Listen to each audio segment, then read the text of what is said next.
Salam arvadınız xeyir olsun. Bu günləri Bərdər rayonunun Güroğlar kəndində Tədəbadara yaxın belə bir evli satışa çıxdı. Yəni ərazinin nöqtəni təqdim edeyim. Bu hissələr kürsüyə qədər bölünübdür. Yarım çıxarılıb. Həyətində də bir ədəd müşardaşı var. Yəni.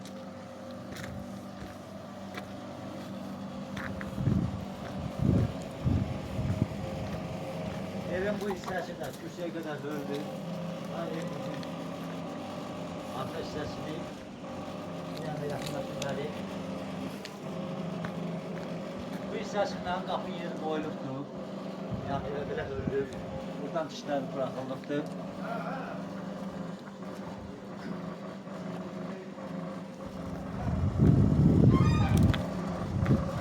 Evimizin içərisində təqdim edildi.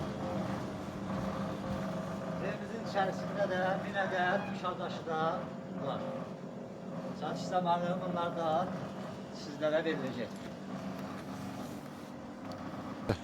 Hörmətli tamaşaçılar, burada evimizin giriş hissəsidir. Gəlin.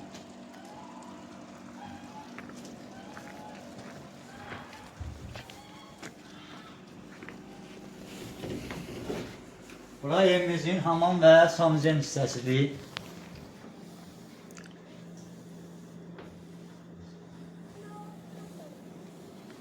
Bura evimizin qonaq otağıdır. Hatırlağı da çəkim.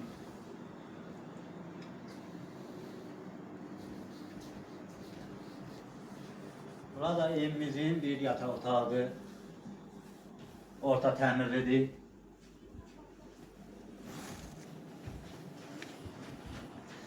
Bura da evimizin mətbəx hissəsidir. Xuna möbilindən də təsis olunubdur. Burada orta təmirlidir.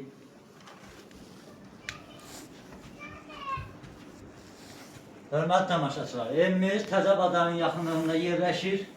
Güroğlar yolunda Təzəbadarla məsafəsi 200 metr məsafədədir. Buradan da Güroğlar kəndinin cəmaatını salamlayıram. Evimiz əraziyə uyğun olaraq bələdiyyə sənəti iləndir.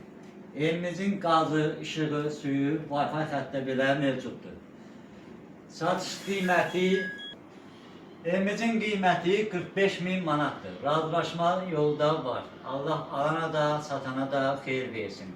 Əlaqə nömrəsi 051 541 88 62 070 669 0001. Allah alana da, satana da xeyir versin. Sağ olun, gələn görüşlərə.